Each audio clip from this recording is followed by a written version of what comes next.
Coming to you live from the Stream.tv studios in Hollywood, California, Pensado's Place is brought to you by Vintage King, the Blackbird Academy, Avid, Recording Connection, Studio 202, Slate Media Technologies and Slate Digital, and Audio Technica.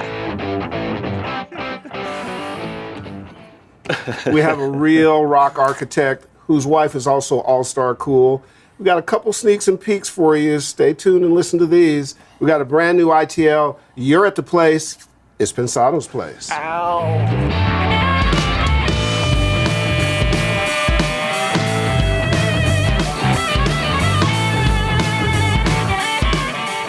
Oh, what's up, everybody? Glad to have you with us. Feels a little different now that we have moved beyond the award show. It's kind of a cool thing, and still feeling the residual kind of high from that. You know? Hasn't gone away. How about you, buddy? Same here. Although moving forward, and we're going to talk a little bit about that. Shall we talk about it? Let's do it. Let's get it going.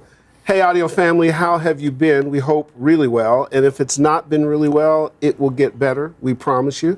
Team Pensado, as we alluded to, we're back in the saddle and ready to rock and roll. Do that like and subscribe thing. We are right at that 100,000 mark, and that helps us so much. So help us get to that milestone. Really as always, Dave and I thank you. It means a whole lot. Our sponsor partners, most of them right now are in the air headed toward Nashville to Summer NAMM. That's going on through Saturday, July 19th. Vintage King, always the best, always there for us. I alluded in the opening to some tips and leaks and sneaks. So let's do one. This is exclusively just for you. So we've been thinking and talking, right? So the second annual Pensado Gear Expo date is set. Last year we did this in conjunction with Vintage King.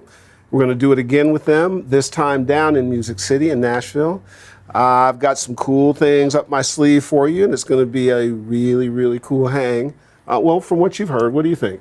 It's going to be our best event yet. It's going to be really cool. That's a big statement. Well, I mean, our best Gear Expo yet. It's a lot of cool stuff. You do have some cool stuff planned. Got some cool stuff for you. So let's do this. We'll announce officially in a couple weeks. Just mark your calendar for September 27th. September 27th in Nashville. Again, official announcement in a couple weeks. We still got some details going. Again, this is just for you. Hey, Herb. Yes, sir. I started my career in Atlanta. I want to see Atlanta really represented at Gear Expo. Absolutely. If you're from Atlanta, come up, say hello to me, and tell me what high school you went to, and I'll point out that mine was better. Okay. So we'll see you there, guys. More coming soon. Two of our great sponsors, the Blackbird Academy and Stephen Slate, they're making an announcement at Summer NAMM. They will send us that video, and as soon as we have it, we'll post it for you. These two guys think about it way differently, but it's a cool announcement, isn't it? Right? Yeah. Yeah, they're I coming. can't wait to get my hands on that. So two powerhouses coming together on some super cool stuff. Three counting you. Three counting us. Info in the next couple of days. Audio Technica also in the house at Summer NAMM. They were just great at the Pensado Awards. Thank you for use of their fabulous product. All during the red carpet, and JJP does the VIP. We used it during the Spitfire interviews, which are great, and we will have online soon. Thanks to Doug, Gary, and Roxanne for both your passion and your patience. Yeah. Most appreciated. Absolutely. Hello also to our Avid friends and to the good folks at Recording Connections as well. Things coming from them both ways, and we'll let you in on those secrets very shortly. That is the homework. How efficient was that? As always, then you are the Walter Cronkite of the audio world, my friend. That would be a first. Yeah. Thank you for that, and I have to work through that. I have a joke ruminating. It just didn't come out. It didn't come. I forgot that woman's name that asked if you were a tree, what kind of tree you would. Barbara. I'm the Barbara Walters of the audio. Well, now that I lost my hair, I'm probably. Well, Baba, why don't you introduce the ITL? Man, I was.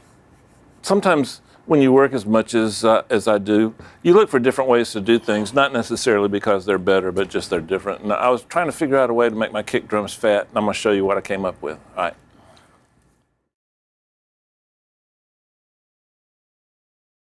All right, guys, this is what we're going to do today. I'm gonna play you a kick drum and a little piece of a new song I mixed from Macy Gray that's about to come out. It's one of my favorite songs. It's called The Way, produced by Z-Man, written by Macy. I had a really cool sounding kick drum. Everything fits organically. This is one of those mixes where it's not so much my job to alter or change anything, but just to kind of enhance what I'm given. Now, I'm going to show you a technique to make the kick drums fatter. Here's what I was given.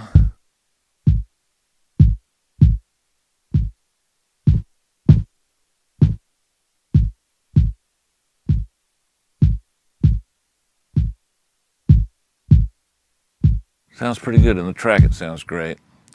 I'll play that for you in just a second. Now, I used this is my settings to emulate a DBX 160 XT, and then I'm running that into a Pultec. The Pultecs are kind of odd sometimes. Sometimes you want fatness and you think it's going to be 60 or 130 sounds better. I can't figure that out, but I notice more often than not, I'll try 60, 30, 100, and I'll end up with 30. And by the way, equipment manufacturers, is there any law that says this can't be a variable knob with possibly detents or a little switch over here to make it classic? Classic plus handicapping me not to be able to get to all the frequencies in between these is... Okay, let's move on. So,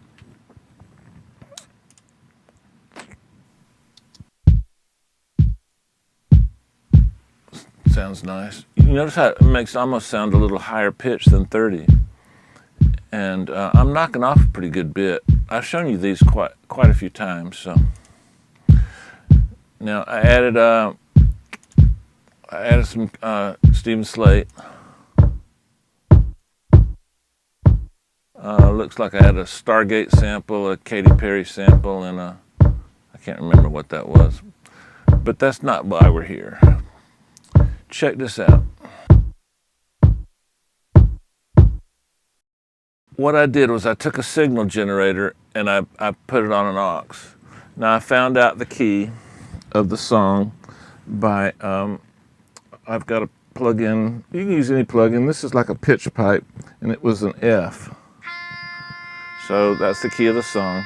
So now I come over here, I've got a program called Music Math. Now you can use anything you want. Now on this particular program, it'll tell me that the frequency for F is 87.31 hertz.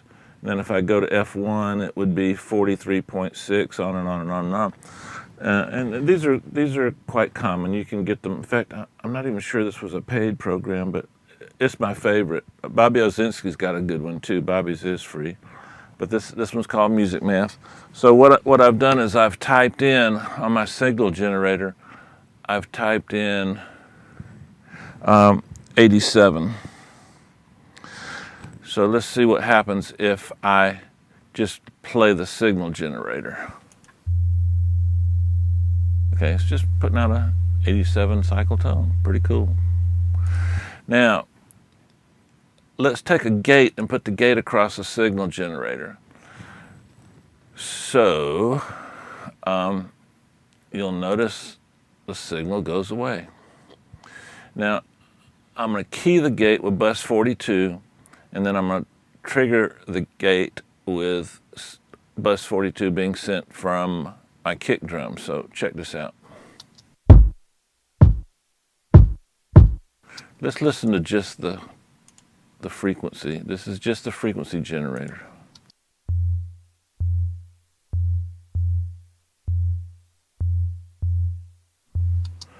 Okay, I'm going to exaggerate the decay time.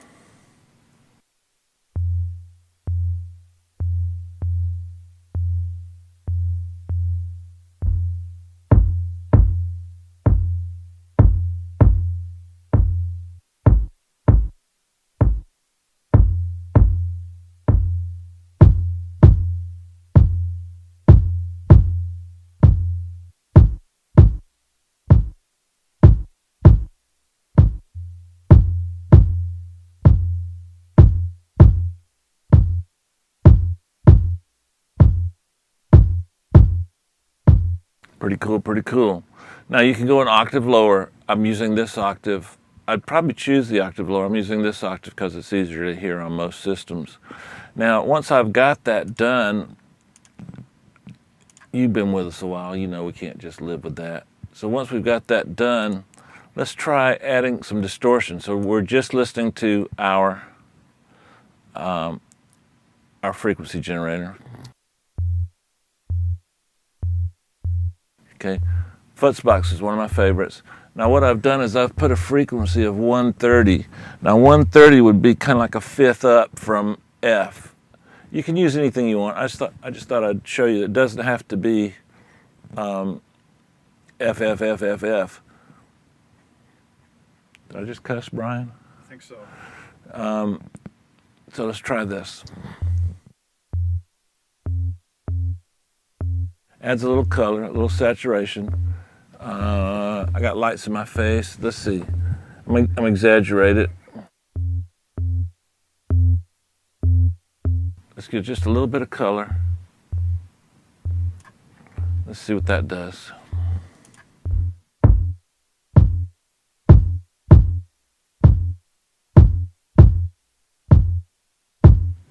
I think it helps it kind of melt in and just kind of like day-old spaghetti sauce that's been in the refrigerator. The next day, the spices are just perfect. If you're lazy, one knob, and man, is it a good knob. It's a big-ass knob, works really good. Let's try that.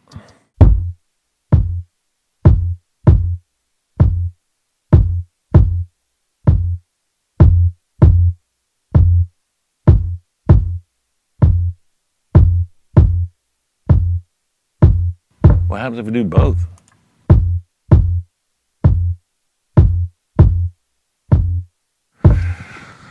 I could be here all day playing with this stuff, man. This is so cool.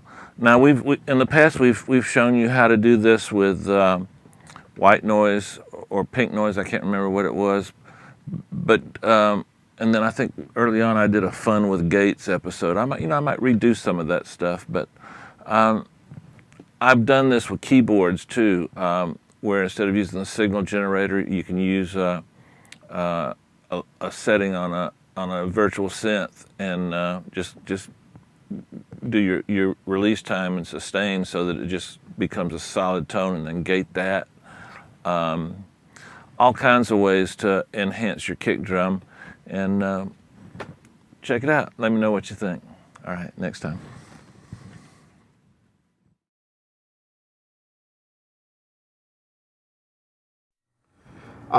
This guest we've been after for a minute. Our audience has been after him for even longer than we've been after him. I've stalked him at movie theaters because we go to the same movie theater in the same part of town. His wife is a good friend of ours. Absolutely. And then there are his credits, which are impeccable, certainly one of the rock architects. We are happy to welcome to our desk Howard Benson. How are you, man? It's nice to be here. Howard, what's up, buddy? Good.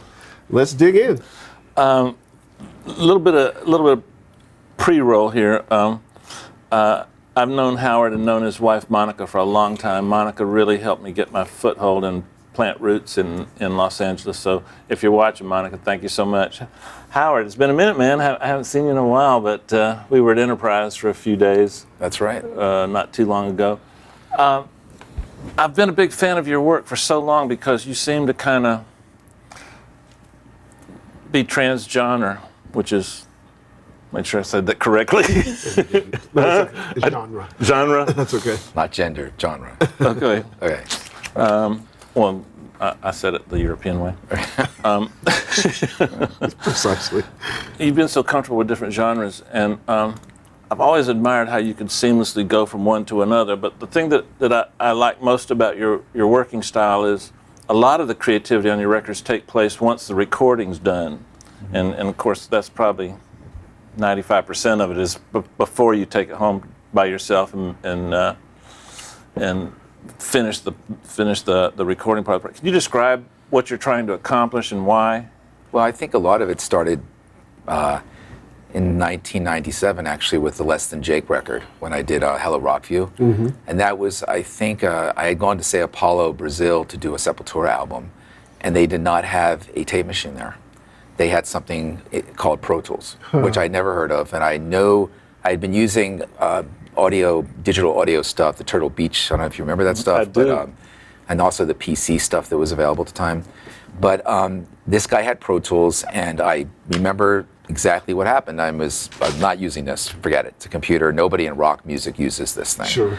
So I sat down, and the engineer Carlo was like, all right, you obviously don't know how to use this. I said, yeah, but I have an engineering background. I'll figure this out. It can't be that hard. And I remember sitting down, and as soon as I put my hand on the mouse, I remember thinking, this is the future. Because all of a sudden, it opened up everything that was going to happen after the band left. That I could control what I'd been hearing in my head for so many years and not been able to get out. And there weren't that many plugins back then, but we kind of hobbled through the record. It was a tough album because we did it in Sao Paulo and we did it in LA and so many places.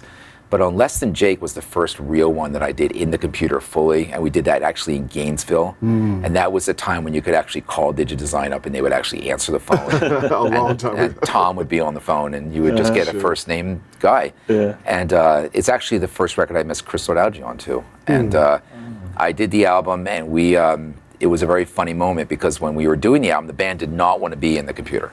They were totally set against it. And we had to make a few compromises. We recorded the drums on tape at the time, and we came up with that, let's transfer tape into Pro Tools. So all this stuff we were coming up with it on the fly. And no one else I knew was using this program. So what happened during the recording was something even more magical. I got a call from them, and they said, we're going to send you this program from a company that makes stuff for the military called Antares. And they do Fourier transforms, and I knew what that was from going to engineering school. And we could change the pitch on things. And I was like, oh, really? Okay. So they sent me a floppy drive, and it's Auto-Tune 1.0. And I remember putting it in the computer, and the singer Chris DeMakes was probably the first rock singer ever to sing through Auto-Tune, because it didn't exist before then. How interesting. And I remember putting it through there, and I remember thinking, oh my God, because at that time, as you guys remember, we tuned vocals using Publicons, That's right. Yeah. Harmonize, whatever we could do to change Infernal pitch. Machine. That's right. And it was horrendously archaic way of working. At the time, it was the forefront of working. And when I made the record, I was so happy with it. And the A&R person, Craig Aronson and Gary Gersh, and the guys who were working at the time were like, we need to get a top line mixer. And I said, oh, I hear this guy, Chris Lord-Alge, he mixes records in 3 minutes, And I said, I want to use him. Because I'd heard about it, and he was a renegade at the time. Yeah. And His brother. yeah, and him and his brother, and I remember I went to Image and he had never seen a computer before. He was working on on tape. Sure. So I dragged the computer over, the whole thing in the case and the monitor, and I set it up in his lounge, and he was pissed off. Yeah, because he did not know what it was, and he didn't want to deal. Chris, you know how Chris can get at times. Yeah. He was like, I went into the bathroom and I heard him talking to his second engineer, and he was like, what is this stuff? Get this stuff out of here. This isn't music. But he had his Sony then, didn't he? The what? He had his 3348 then. Right, Sony. but it was still tape. Right. It wasn't a computer with But it was still digital. Yeah, yeah. So he goes, what does this thing put out? I said, it puts out 48, I forget, we were working at 44.148. He goes, well, I only work in, 16-bit 44.1. He goes, I don't care what it puts out. I'm going to do it my way. And I was like, because I was thinking we would transfer digitally. That wasn't going to happen with Chris. We transferred it analog across. But when the mix came back, it was unbelievable. And just what we had done post working on the record, from doing the album, being able to edit the drums. We even tuned the horns through Auto-Tune, which was a huge mistake, because they sound like square waves on that record. There's like, But it's a good sound, though. it was a different I thought that sound. was intentional. No, it was because I put it on everything, because I figured, hey, this thing will tune anything. So I put the guitars to it. It didn't work on obviously You everything. put it on Chris too, didn't you? Yeah, I should have. But that was the beginning of of really my career really taking off, because fast forward a year or two, I did POD, and then Great when they record. came to me, that was a record that was really done in post. A lot of the tuning and the editing, and there was a band with a huge amount of energy, but not really any recording chops. And a record like that would have taken a year or two to make. It took me 2 months to make, because we were in the computer, but we still had the doubters, people who still didn't want to work in the computer. Yeah. And I sort of thought, and you know what was happening? I put all my chips on it. I decided I'm not going back to tape. I'm staying in this, even though people were passing on me as a producer because they didn't want to work in the You were computer. probably by yourself. I was the only one doing it. No doubt. In the rock world. In the rock Sure, world. that's what I mean. And it's strangely enough, my engineer was Ice-T. I had worked on an Ice-T and Body Count record, and he was using Pro Tools. So he was Bobby Brooks, who's really an underrated guy, who's a tremendous engineer, very talented guy. Really turned me on to, I hate to say it, but cracked plugins at the time. And I actually was really against that. And I said, I'm buying them because I know, because you can see the future, how these guys are going to develop these things. So anything, one thing led to another, and that became my thing, was doing things in the computer. And then it just took off. And now it's a cottage industry with its own. I mean, I have 2 guys who work for me who literally do that now. Actually, 3 guys who do that, because you got to be doing that every day. That's right. It's just a business in its own business. That's right. You I'll know. give a shout out to engineers. We stick together really tight. I'll give a shout out to Hats and a shout out to Mike Plotnikoff, who are 2 very gifted engineers. Well, Mike was a big part of my sound because I was not really. I think Mike and I were discussing. I think he's like 99% of your sound. That's what he thinks too. Well, that's what he told me. Engineers, we got to stick together, right, Mike? Okay. What a fascinating journey. Yeah. Yeah, but a lot of it was my engineering degree from Drexel. Exactly. And that's kind of why, in a way, I went back to Drexel to give back to the university. Did you catch flack from your peers?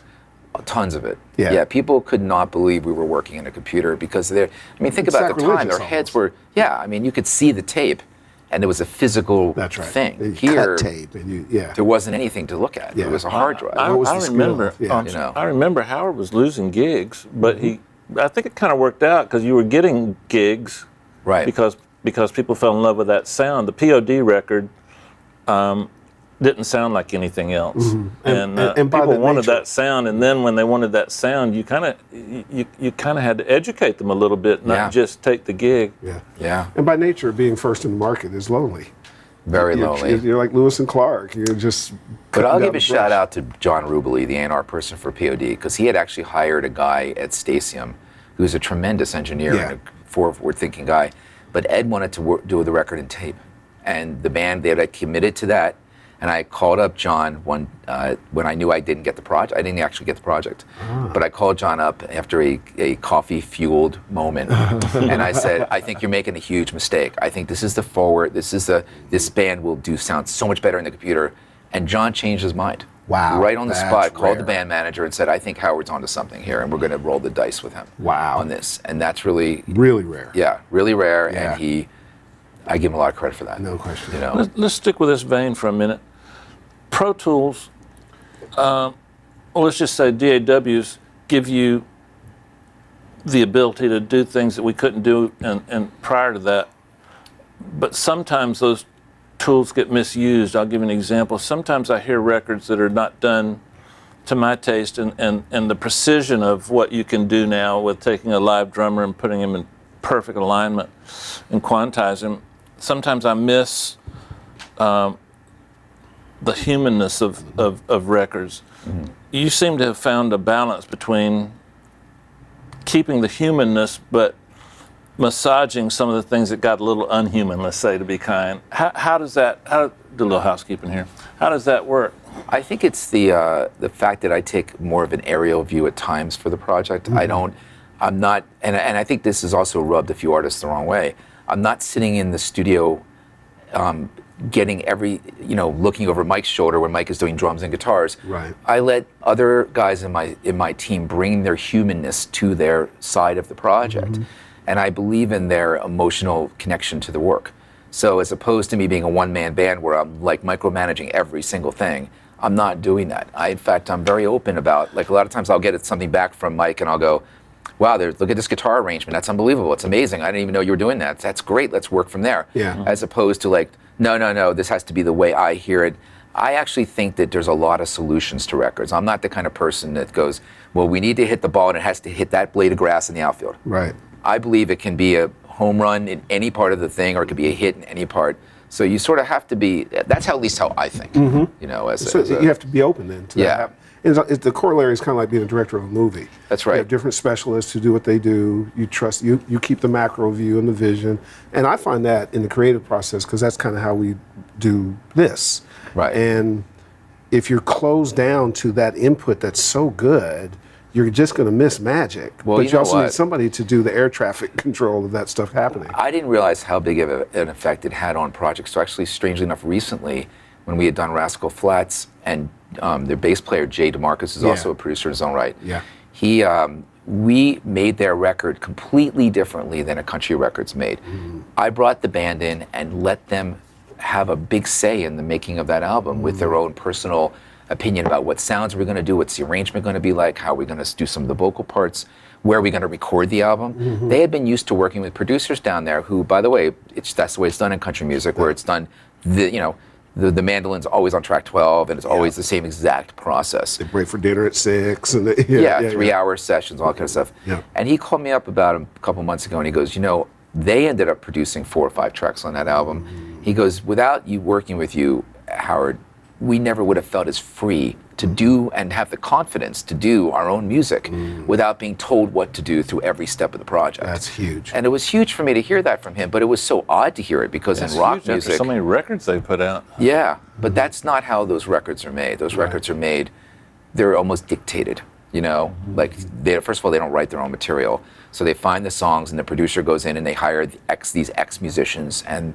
that's how it's done. Yeah. This is the way it's done. Yeah. By the way, that works too. That's not to say it doesn't work. Right. I agree. I love Payback off the new Rascal Flatts record. That song is like just, it's going to be a top 10 record for sure. It's a big record. Good job. How did Payback come about?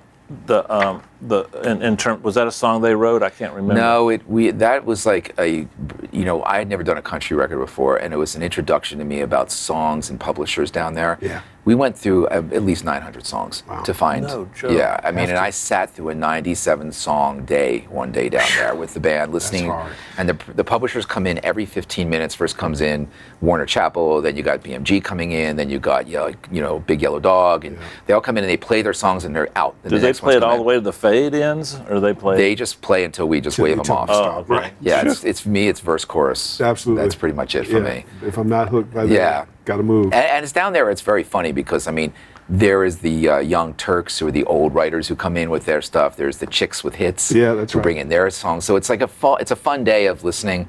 But you get 3 or 4 really good songs. Well, one of them was Payback in that session. Wow. And we just decided to rock it out. And so we brought the band to LA. We did it at Sunset Sound. Nice. At on the API in Studio 3. And then we did the guitars at West Valley, my studio, with all our guitar gear. And they really wanted that rock. They wanted a rock album on some of the music that they did. Not all of it, but some of it. So the guitars are great on that record, especially like in the verse, the guitars are a little right heavy. Whatever that guitar sound is pretty spectacular. It could be on any rock record and be credible. Well, I think a lot of that is Joe Don and Tim Pierce, who are the 2 guitar players. Tim's our guy. Tim's Been our guest. Yeah, we use Tim Pierce and Phil X a lot. Okay. Phil for the really much more rock-driven material, and Tim is just a wealth of information, he can play pretty much anything, And then when the chorus comes in, the guitars get stereo, and they're like, they're great. Yeah, well, that's our sound, So. Yeah. Did you find, because I find in observing it, and to the degree that we've interacted with it, the influences in country music are so diverse now, and there's sort of this interesting schism between traditional and new and bro country and not. But it seems to me it's a sort of a creative playground because folks that are open, like Rascal Flatts, to trying things. That's not true of every genre. Did you find the experience enlightening for you to be able to go in and tinker like that? Strangely enough, I thought it was like with my rock artists, there's way more freedom in rock music. Yeah. Way more. With country music, there is still lyrical touchstones that need to be met. Yep. Lyrical things you need to stay away from.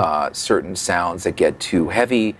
Like we'll do a song and play it for the label, and the label will be like, where's the banjo, where's the mandolin, there have to be certain instruments that are in there to make it go for country radio. So that was a little bit kind of cookie cutterish to me, because we don't really think like that in rock music or pop music. We just think we try to think as much outside the box as we can. And what we found is in the producers we've talked to, engineers we've talked to, and artists we've talked to, they want us to be creative. And then when it gets to the label folks, particularly down there, that's where the moat gets Well, pulled you know up what? in the Here's the gate. thing about artists. Artists will say to you, we really want to change our sound for this record, but it's kind of like turning the Titanic a little bit. Oh, for sure. It's not that easy. No, it is not. Especially when it's sunk on the bottom of the ocean. Yeah. Right, and some of the bands are sunk already. extend your There's a lot of Yeah. pilots on the Titanic, which is why it went down. Hey, man. I don't know if you'll have the answer to this, but maybe we can ask the audience. The last snare hit on that record on Payday, the decay of that reverb. Do you remember what that reverb was? On Payback, you mean? Yeah, Payback. That's a Chris question. Oh, okay. Chris Lordology question, but it's probably his Lexicon 224. I'm sure it is. Because that's what I was going to guess. Yeah, he has that hidden in the back, but I think he uses that pretty much for everything. You know. Have you gotten any feedback from the Nashville community itself in terms of the record personally, or? You know, I went right to the next record so fast that I actually don't really know, and that I don't listen to my albums. Actually, I do them, I hand them in, and it's on to. I mean, there are years where we'll do 10 albums a year, full-length albums. So we are moving. Yeah. And a lot of artists say, well, that's too many.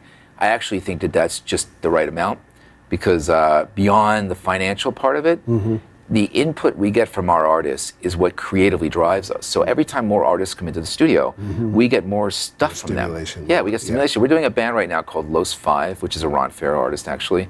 And one of the guys is from Argentina, one's from Mexico, they're from a South American band.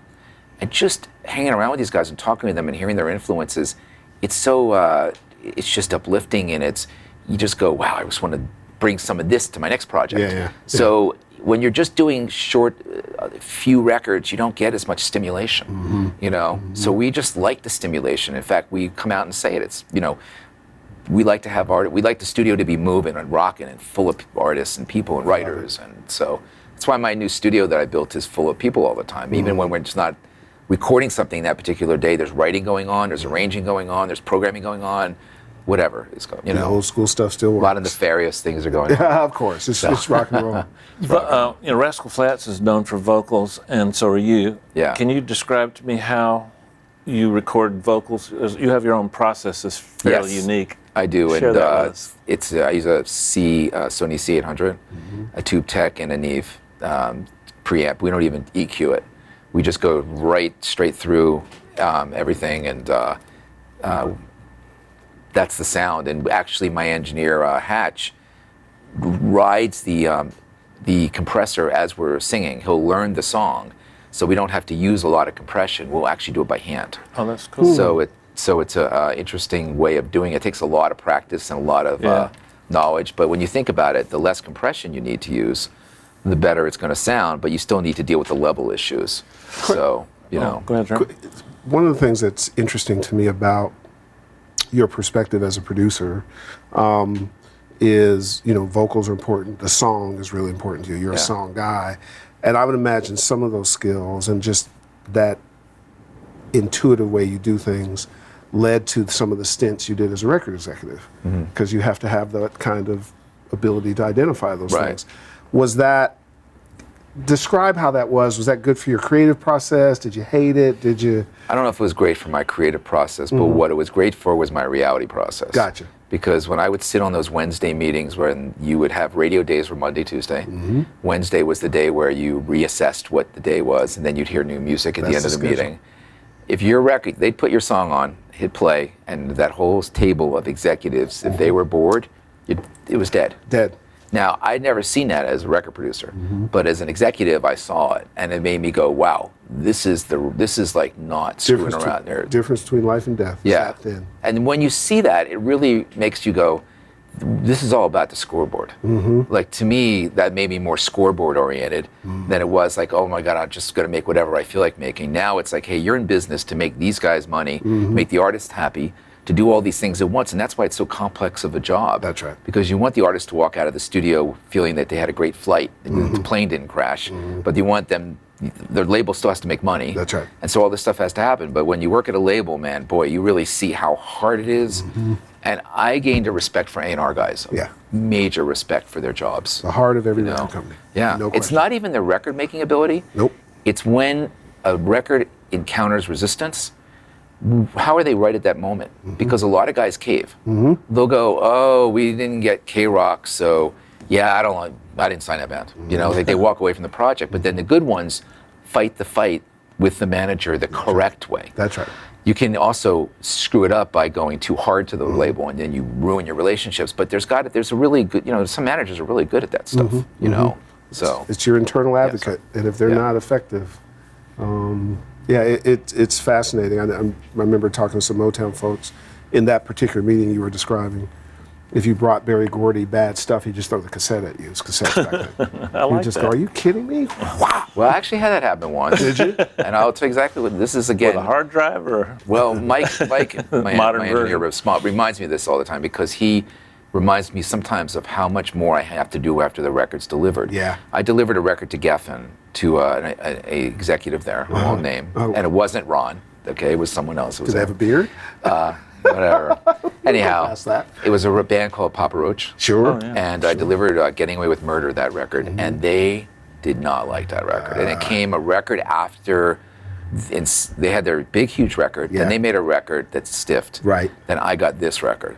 I delivered the record, and it's thrown across the room. I'm in the room, and the CD's tossed with this band sucks, and they're over, it's all over. And the product manager was a girl named Jen Littleton, Sure. who was super into the band.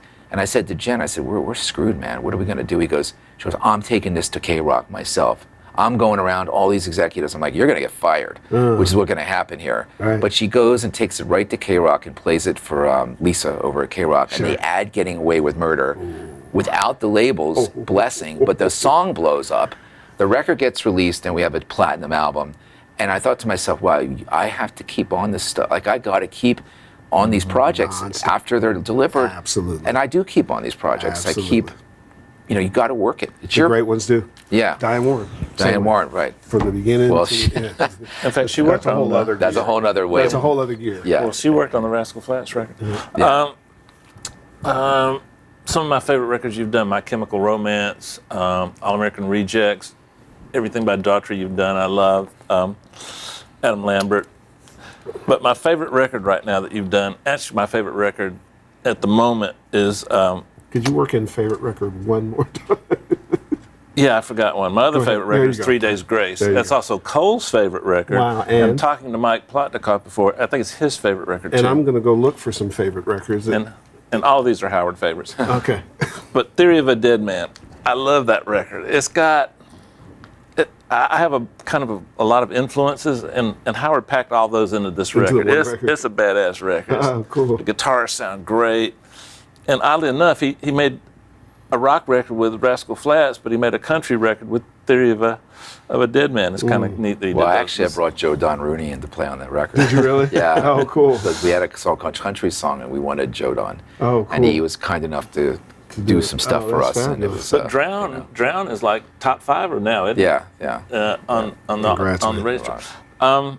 How did you approach that record and like songs are more important to you than anything in the process? Well, that those one are great was, songs. It was a different approach because we had gotten the mandate from the record label that this was a really important record for them. Like we needed to, and a lot of times a record label will say to you, we need to reinvent it. When because their previous album didn't sell as well as the last two. Yeah. So, and we thought, okay, reinvent means what? Like, that could mean a lot of things. So we went back and thought, what we really need to do is one of the mistakes I think we made on the previous album is we were trying to cater a little bit too much towards pop radio. And right now, rock music doesn't translate to pop as easy as Right. it did, when I did The Reason and That's songs right. like that were happening. So we said, you know what, we're going to go back to their roots, and when you go see this band live, there's a lot of rock fans out there, and they like to rock. So let's make a rock record. Hello. Let's just do that. Let's not go and make a record with pop songs that the label's not going to release anyway. Right. So we specifically wanted to make a harder record. That's what we went in making. So then we got to the song part of it. And Tyler is one of the most underrated writers out there. Oh, really? Oh, yeah. He writes all that stuff. I mean, in fact, when he co-writes, most of the stuff is his, the genesis of the music is his anyway. And he's actually going to be, at some point, if he ever wants to be one, a producer. Because he's got great chops. Look, we've worked on, 4 or 5 albums together now. So he's picked up a lot of my stuff. And, Sure. I have a great team relationship with Tyler. We talk like once a week about lots of things, Stuff. Yeah. stuff. We got to launch together, and so I think he also knows he can trust me with the label. Like Big part of it. he trusts me to protect his creativity, and he did some co-writing on this record, but I think the majority of the really strong material is stuff he wrote himself. Wow. I'll change course a little bit, Howard. Sure. Sometimes you add some keyboards to the production on some of these heavy records, and I always thought that guitars and keyboards were anathema. I never really kind of understood how to. In mixing, sometimes I have trouble putting keyboards in with a guitar track. You do it effortlessly. What's your thought process on that? Because you do it better than anybody I know. I'm not talking about where you double a bass line with a synth part. I'm talking about actual parts. I think it's just I don't know. Actually, I just like what I like, and I kind of feel like that I try not to get in the way of the vocals and the guitars. So a lot of times it's what's going to support the guitars. But I'm not above taking a B3 solo if they let me, which I did on Caleb Johnson's record. Love that. A really good A big 16 bar. A big John. John Lord. Deep purple sound. I turned it all the way up. Nice. And I did it in one take. Oh, did you? Yeah, Nice. Just because I wanted to. I love that. Do you think when you're crafting, because you never use stock sounds, you always customize your sounds. When you're in that part of the process, are you thinking this sounds like it's going to occupy the same frequency spectrum as the guitar, or it's just how I it sit feels around late to at you? night and I just go through stuff a lot. I'll just keep going through. Like I like using Stylus RMX by Spectrasonics and their Omnisphere plugins, because there's like between those two plugins and the Trillion bass plugin they have, pretty much anything I need to add is in there. Once in a while, I'll go to Massive or stuff like that. But I pretty much know those programs because I've worked with them a lot. So if I think it needs like a synth pad, I kind of know in Omnisphere where to find those synth pads. And a lot of times I'll distort things a lot. I'll change the sounds of them. And then when it gets to the mixer, I'll sometimes give him both versions, like the non-distorted and distorted, because also I know that once in a while we go too far and he'll want to back off that stuff. So I don't usually, I'm very organized, and when our stuff goes to mixing, it's really, really organized. There's not a lot of tracks, not like some tracks, there's not 200 tracks, it's easy to mix. So the keyboards, when you look at them, there's not as many as you think they are, but they definitely are there for a purpose, I did a remix on a Fifi Dobson track that you did in 10 minutes. It was like the most organized, perfect. Yeah, we take that really seriously. Do you mind as his manager to send him some more projects? Because that timing really works. He's got his team. Tee up your arms, sir. It's batter's box let me time. get one more question. All right, I'll do that. Are you sneaking loops in some of your songs? Am I All hearing? the time. Ah, shit, I knew it, man. How you doing that? With a program. Well, actually, now I don't do it as much. I have 2 guys in the studio who are, that's what they do. So they're really, really good at it. And because a lot of it's now sidechain, it's from stuff, and there's a lot more of that going on. And I don't pretend to know. Look, if I need a loop and it's late at night, I could certainly do it. Yeah. But a lot of times my guys will give me something where I'm like, wow, that's so original and inventive. And they'll have gotten it from like Russia. Sure. Because they trade back and forth online. So a lot of this stuff is, there's a whole community of people doing programming. In fact, I think programming has almost become a commodity a little bit. Like programmers to me a year ago were like, oh my God, we need to get the best programmer. Now, a lot of the programmers to me are kind of like, I'm not stressed out about it as much. No. I want my programmers to add more creative stuff when it comes to melodic ideas, so that's what I'm looking. And that's part of your ode to the song. That's right. Right? Give me some hooks. Make it a hook. Don't just put a loop in there to make it a loop. Musical hooks. Jesus. That's what I like about Dr. Dre, actually. All right, so your arm loose? Yes. Let's tee up batter's box. I see the pretty batter's box, the crack of the sound, the crowd. Is that It's the All-Star game. P is for And Phillies. you're now pitching. Pitch away. Okay. Virtual synths. Omnisphere, Saosin RMX. Yes. Got it. Okay. Guitars. Our Les Paul 50. Well, Mike, what year is it?